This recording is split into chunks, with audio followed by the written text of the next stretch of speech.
नमस्कार। अंग्रेजी में एक बहुत सुंदर कहावत है जिसका कहना है कि as you sow so shall you reap. इसको हम भली भांति जानते हैं, जिसको हिंदी में यह कहते हैं कि जैसा करोगे वैसा भरोगे। और ये हमारे शास्त्रों में हमको बताया गया है कि जैसा हम कर्म करते हैं उसी प्रकार का हमको फल मिलता है। अगर हम अच्छा करेंगे तो हमको अच्छा फल मिलेगा, हमको अगर हम बुरा करते हैं तो हमको उसका बुरा अंजाम भुगतना पड़ेगा। और हम अपने जीवन में जो कुछ भी अनइमेजिनेबल या जिसको हम इत्तेफाक से होने वाली चीजें बोलते हैं, वो सारी जो चीजें होती है वो हम ऐसा मानते हैं कि वो हमारे कहीं तो कोई तो प्रारब्ध हमने किया है, कि हमने कभी तो गलत काम किया था और उसका अंजाम हम भुगत रहे। शायद हमको पता नहीं कि हमने कब किया, क्या किया, कैसे किया, लेकिन हमने किया है, इसीलिए हमको उसका फल मिल रहा है। और सेम है अभी से आगे के लिए फ्रूट जो हमको मिला है उसकी आशा में जो भी हम कर्म करते हैं। तो जो अनएक्सपेक्टेड अभी हमको मिलता है वो पहले कभी किया हुआ होगा, और अगर हम किसी चीज का फ्रूटफुल एक्सपेक्टेशन करते हैं तो उसके लिए अभी हमको कर्म उस हिसाब से करना पड़ेगा। जैसे अभी हमने टेरेस फार्मिंग का एक प्रकल्प किया है, उसमें हमने भिंडी लगाया, पालक लगाया, और जिसको दुधी बोलते हैं वो लगाया, और तुरई लगाया, काकड़ी लगाई, ये सब चीजें लगाई है। तो अगर ये सब चीजें लगाई है, अगर हमने पालक लगाए तो हम मेथी की अपेक्षा नहीं करते या कर सकते। ये हम किसान की भाषा में इसका उदाहरण दे रहे हैं। लेकिन ये जो प्रोवर्ब है, ये जो मतलब ये जो सेंटेंस है, ये जो लाइन है, ये खाली मतलब खेत में लगाने के लिए जैसे as you sow so shall you reap बोला गया है, केवल उतना ही सीमित नहीं है।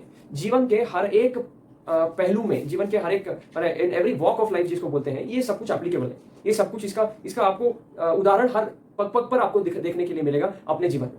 तो उसी के ऊपर कुछ मुद्दों के ऊपर आपको मैं उदाहरण देकर के ये सब चीजें बताना चाहता हूँ, ताकि हम ये चीज को समझें कि हम जो कर रहे हैं वो कितना वैलिड है, उसकी कितनी उपयुक्तता है, उसका कितना उपयोग है। ये बात को हमको समझना जरूरी है, क्योंकि कब सुबह होती है और कब शाम हो जाती है अनेक लोगों को ये भी पता नहीं चल जाता है। लेकिन इसके दो भाग हैं। एक, कुछ लोगों का ऐसा एक्सपीरियंस है कि इतना काम है कि कब सुबह हुई और कब शाम हुई ये हमको खबर नहीं। और लेकिन बहुत सारे लोगों का यह भी विचार है कि कुछ काम ही नहीं है, बस ऐसे ही टाइम पास करते करते कब दिन हुई और कब रात हो गया खबर नहीं। तो दोनों प्रकार के व्यक्तिमत्व हमको दिखते हैं। अगर हम देखें तो करीब करीब 900, 850 से 900 करोड़ इस दुनिया की पॉपुलेशन है या जनसंख्या है। इसमें से 0.1 या 0.001% से भी कम लोग हैं जो इतने सक्सेसफुल हैं, और आप उनके उदाहरण गिनवा सकते हो। तो इतनी बड़ी दुनिया है, लेकिन इतने ही लोगों को क्यों ये सक्सेस मिल रही है, या इतने ही लोगों को क्यों इन चीजों का अनुभव हो रहा है? क्योंकि उन्होंने वैसा कर्म किया हुआ है। ये हम सुनते आए हैं। जैसे बोलते हैं कि पढ़ाई करो, नंबर ज्यादा लाओ, अच्छे मार्क्स लो, अच्छा जॉब मिलेगा, अच्छी जगह पे पोस्ट मिलेगा, आप डॉक्टरेट होगे, आप पीएचडी होगे। ये सब क्लरिकल जॉब है। जब तक उस चीज को हम अपने जीवन में उतारते नहीं, हम जो भी समझ रहे हैं, जो भी कर रहे हैं, जो भी पढ़ रहे हैं, हर चीज का जीवन में एप्लीकेशन होता है। लेकिन हम उस दृष्टिकोण से जब तक देखते नहीं है, तब तक हमको उसका कोई लाभ नहीं होगा। रिच डैड पुअर डैड नामक रॉबर्ट कियोसाकी, इनकी एक बहुत ही सुंदर बुक किताब है, और उसका क्या कहते हैं, मिलियंस ऑफ कॉपीज उसका सेल हुआ है, और बेस्ट सेलर में उसका रिकॉर्ड वगैरह था। ऐसा बहुत ही जबरदस्त किताब है। तो वो किताब पढ़ने में आई। इसका ही आपको एक उदाहरण मैं आपको दे देता हूँ कि हमारा कपड़ों का शोरूम है, और वहां पे एक महिला आई जो ओरिफ्लेम नाम की कंपनी है, उसकी सेल्स लेडी है, जो क्रीम वगैरह लगाते हैं। कंपनी महत्व नहीं है, लेकिन वो क्रीम की सेल्स लेडी थी। और हमारे पिताजी दुकान में यह किताब पढ़ रहे थे, उनको पढ़ने का शौक है तो वो पढ़ रहे थे। तो ये महिला आकर के कहती है कि आप, ये बहुत सुंदर किताब है, मैंने इसको अच्छे से पढ़ी है, ये आप इसका ये। अभी उस किताब का क्या कहना है, रिच डैड पुअर डैड का, आप नाम से ही समझ सकते हैं कि रिच डैड पुअर डैड माने उसमें पैसे के बारे में, इकोनॉमी के बारे में, एंटरप्रेन्योरशिप के बारे में बहुत सारी चीजें कही गई है। तो जो व्यक्ति उस किताब को समझेगा, वो कोई सेल्स लेडी या सेल्समैन बोल के घूमेगा क्या? नहीं, वो स्वयं आत्मनिर्भर कैसे बन सकता है, स्वयं एंटरप्रेन्योर कैसे बन सकता है, उस दिशा में काम करेगा अगर उस किताब को वो समझता है। तो हम में से किताबें बहुत लोग पढ़ते हैं, किताबों का पढ़ने का बहुत लोगों को शौक है, लेकिन उसमें जब हम समय दे रहे हैं तो उसकी उपयुक्तता होए, उसका एप्लीकेशन होए, उसका हमको लाभ होए, ये अनिवार्यता से हमने देखना जरूरी है। तो हर एक चीज जो हम करते हैं, जिसके लिए हम समय देते हैं, वो चीज के कितना आउटपुट है, ये चीज हमको देखना बहुत जरूरी है, समझना बहुत जरूरी है। अभी अगर आप एवरेज इंडियन पर्सन की लाइफ लेते हैं तो 65-67 ईयर्स है। अब बहुत बोलो आप बहुत तंदुरुस्त है तो जापानीज का देख लो आप, तो लाइफ स्पैन जो है वो लाइफ स्पैन सम 83 ईयर्स ऐसा कुछ है। तो कहने का मतलब ये है कि आप 60 से 70 या 80 साल जियो, या और 90 साल भी अगर जिए, तो उसमें से सभी लोग 8 घंटे उसमें सो जाते हैं खुद के मेंटेनेंस के लिए, नहाना धोना, सब फ्रेश होना, सब चीजें, खाना पीना में सब मिला के अगर 8 घंटा भी देखें तो 1/3 जिंदगी हम सो रहे हैं। 1/3 जिंदगी हम सो रहे हैं। और फिर हम अगर सपोज हम जॉब करते हैं तो वहां 8-9 घंटे 10 घंटे जाते हैं, और फैमिली में तो सभी के साथ टाइम स्पेंड करते हैं। इस हिसाब से हमारा जीवन रह ही कितना जाता है। हम खुद को विकसित करें, खुद का विकास करें, इसके लिए समय रह ही कितना जाता है। तो ये बात सोचने की बहुत जरूरत है। हम अपना दिन पूरा समय व्हाट्सएप पे, फेसबुक पे, इंस्टाग्राम पे, और पता नहीं क्या क्या है। अभी कभी कुछ टूर्नामेंट चलता है, कोई फुटबॉल के शौकीन होते हैं, कोई क्रिकेट के शौकीन है। शौक रखना गलत नहीं है, लेकिन वो शौक का कुछ एप्लीकेशन होना चाहिए, ऐसा एक मान्यता है। सक्सेसफुल लोग आप किसी को भी देख लो, अभी सचिन तेंदुलकर का आप एग्जाम्पल देखो, is known as the god of cricket. लेकिन उनका एक इंटरव्यू लिया गया था जब उन्होंने कहा कि उनको पूछा कि आप इतने कंसिस्टेंट प्लेयर हो, आप ऐसे हो वैसे हो, आपको इतनी सफलता मिली है, वैसे क्या राज क्या है? सिंपल सा सवाल था। तो उसका जवाब यह मिला पत्रकार को, सचिन तेंदुलकर ने यह जवाब दिया कि जब मैं सुबह उठता हूं, सुबह उठ के मेरी जो दिनचर्या उतना करके जो सबसे पहला काम है वो है कि I face 1000 balls every day. I face 1000 balls, मतलब चाहे कुछ भी हो जाओ। तो वो जो रिपोर्टर है उसने अगला सवाल पूछा, अगला सवाल ये पूछा कि अगर प्रीवियस नाइट आपने एक मैच में सेंचुरी लगाई है, डबल सेंचुरी लगाई है, तो सचिन तेंदुलकर का जवाब वही रहता है। He says even if I hit a century और double century, even if I hit a century or a double century, next morning I'm there on the pitch to face 1000 balls first and then open my mobile phone to see who has commented what, to see the newspaper, what is the headline about me or whatever. तो consistency of work कितना जरूरी है। हमको खाली लोगों का success दिखता है, ऊपर का क्रीम दिखता है, मलाई दिखती है, लेकिन वो मलाई बनने के लिए दूध को बॉइलिंग टेम्परेचर तक तपना पड़ता है। ये बात हम जब तक समझेंगे नहीं तब तक हमारा लाइफ एक वेस्ट है। अगर हमको सभी मॉब में जनसामान्य के जैसा ही धक्के खाते खाते जिंदगी निकाल के खत्म हो जाना है तो हमारे में और जानवर में कोई फर्क नहीं है। ये हम चीज खुद को ऑब्जर्व करें। जानवर भी जन्म लेते हैं, बच्चे बड़े हो जाते हैं खा पी के, और फिर उनमें भी उनकी प्रजाति आगे बढ़ते जाती है, अपने खाने की, रहने की, सोने की व्यवस्था अपने अपने ढंग से वो कर लेते हैं, बराबर है। और फिर अगर इंसान भी यही काम कर रहे हैं, खाना पीना सोना और अपनी प्रजाति का आगे वृद्धिकरण करना, तो हमारे में और जानवर में क्या फर्क हो गया है?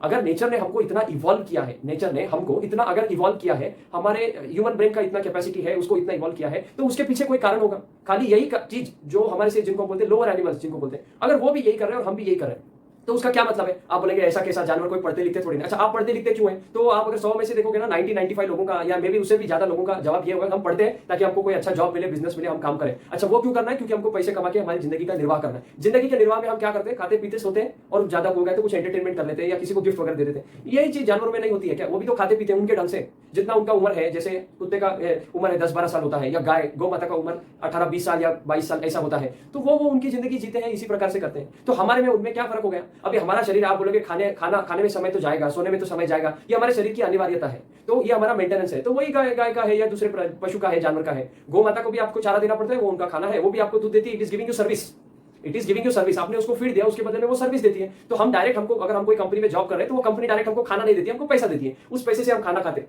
और फिर उस पैसे के बदले में हम काम करते हैं ना।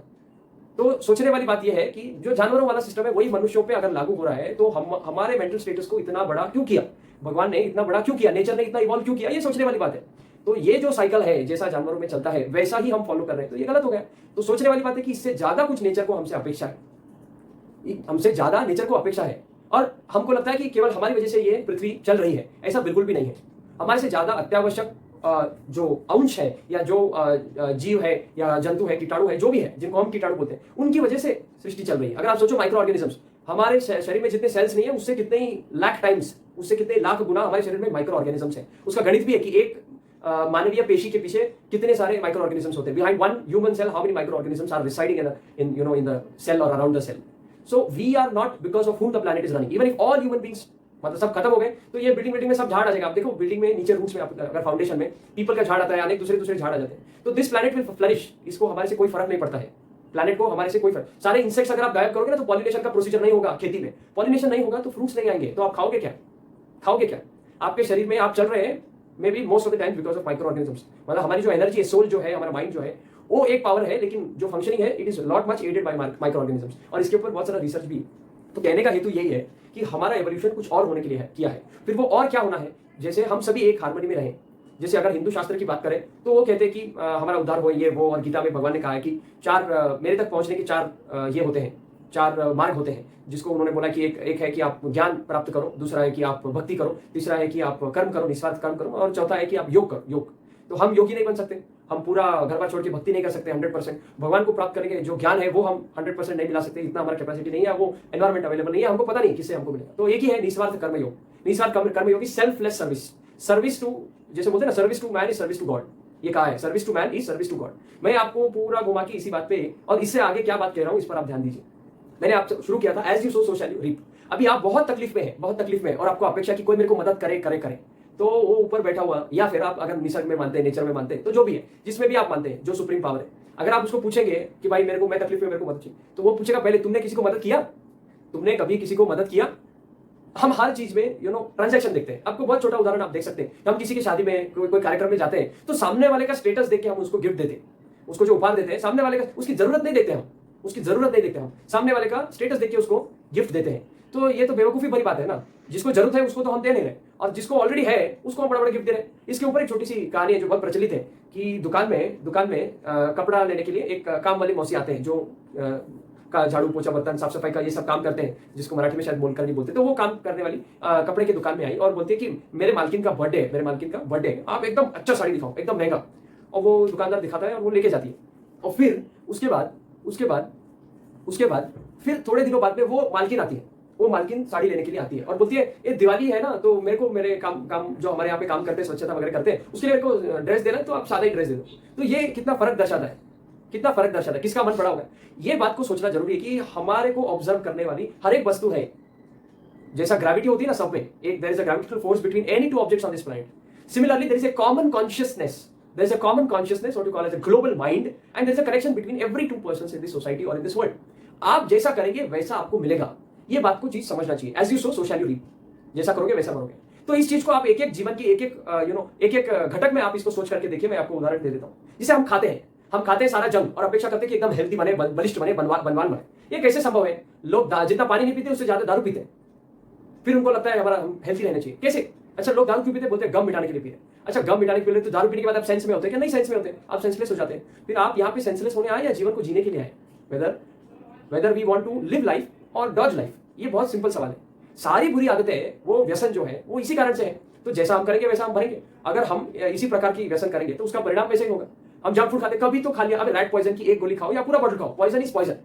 जो चीज गलत है उसको हम कारण देके उसका कोई उपयोग, कोई एकदम कोने में से उठा के कोई उपयोग बताने में कोई सार नहीं है, उसमें कोई तथ्य नहीं है। वो हमारी कमजोरी बताता है, हमारी कमजोरी को डिपिक्ट करता है कि हम खुद को सेल्फ डिसिप्लिन बिल्कुल नहीं कर सकते। मैं बहुत कॉमनली बोलता हूँ, discipline will set you free, discipline will set you free. आप बोलोगे डिसिप्लिन है तो सेट फ्री कैसे हो गया? अगर आप खुद को डिसिप्लिन करते हो, खुद को अनुशासन में रखते हो, आपकी सारी तकलीफें free, you will set free from all problems. अनुशासन, discipline is the root cause of all success, ऐसा रोजवेल्ट फ्रैंकलिन ने कहा है। और ये सत्य है। ये हमारे को मर्यादा पुरुषोत्तम श्री राम का उदाहरण इसके लिए अति उत्तम है। इसलिए कहते हैं कि छोटे बच्चों को संस्कारों के रूप में रामचरितमानस या रामायण का पाठ होना चाहिए। जैसे शिवाजी महाराज की माता जी, उनको जीजाबाई, उनको रामायण महाभारत के प्रसंग सुनाती थी और इसीलिए इतना बड़े शिवाजी बने। वो संस्कारों का उनके ऊपर बहुत प्रभाव हुआ। दूसरा हम आते हैं, जैसे हमने अभी एक चर्चा की खाना और स्वास्थ्य के संदर्भ में, उसी प्रकार से एजुकेशन है।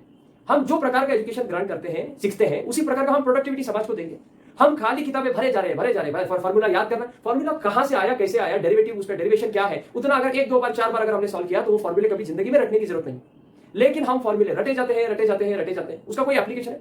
जैसे अभी किसी ने पूछा 2 2 4 का क्या एप्लीकेशन है, तो भाई तुम बाजार गए 2 किलो ये लिया, 2 किलो वो लिया, तो जोड़ा तो नहीं 4 किलो हुआ बोल के हिसाब में। सुबह उठने से लेकर रात के सोने तक सब जगह मैथमेटिक्स है, बेसिक मैथमेटिक्स, सामान्य गणित जिसको बोलते हैं, जनरल मैथमेटिक्स सब जगह पर है। लेकिन कोई पूछे साइन कॉस का डेरिवेशन हमने किया तो उसका क्या उपयोग है, तो वो उस रिस्पेक्टिव फील्ड के इसमें उसको उपयोग होगा। लेकिन सभी के लिए तो चीजें प्रैक्टिकल होनी चाहिए, उसका एप्लीकेशन कम से कम करवाया नहीं गया तो उसको बताना तो चाहिए कि आप क्यों सीख रहे हैं। अभी हम ज्योग्राफी में हम सीखते हैं V shape valley, U shape valley, oxbow lake, तो कभी आप घूमने गए तो आप महाबलेश्वर में जाके घूमते घूमते बोलते हो कि ये वी शेप वैली है, ये यू शेप वैली, कभी बोलते हो क्या? नहीं। तो फिर जो चीज का एप्लीकेशन है वो क्यों सिखाई जाए, और अगर सिखाई जा रही तो उसकी एप्लीकेशन अनिवार्यता से बताई जानी चाहिए, अनिवार्यता से। और जीवन आवश्यक सबसे महत्वपूर्ण 5 चीज है जिसके बिना जीवन नहीं चल सकता, और जो है तो आपको कुछ दूसरा करने की जरूरत नहीं। एक है रोटी कपड़ा मकान, ये आपकी बेसिक नीड है, और उसके साथ आप हेल्थ और एजुकेशन, जो मैंने अभी 2 पॉइंट बोले हैं, इसको अगर आप जोड़ दो तो मेरे ख्याल से हम दूसरे किसी और वस्तु में या दूसरे और किसी चीज में इतना अपना समय व्यतीत करते नहीं है, या उसमें रिसोर्स में हम अपना इन्वॉल्वमेंट देते नहीं है। घूमने वगैरह जाते हैं, ये सब ठीक है।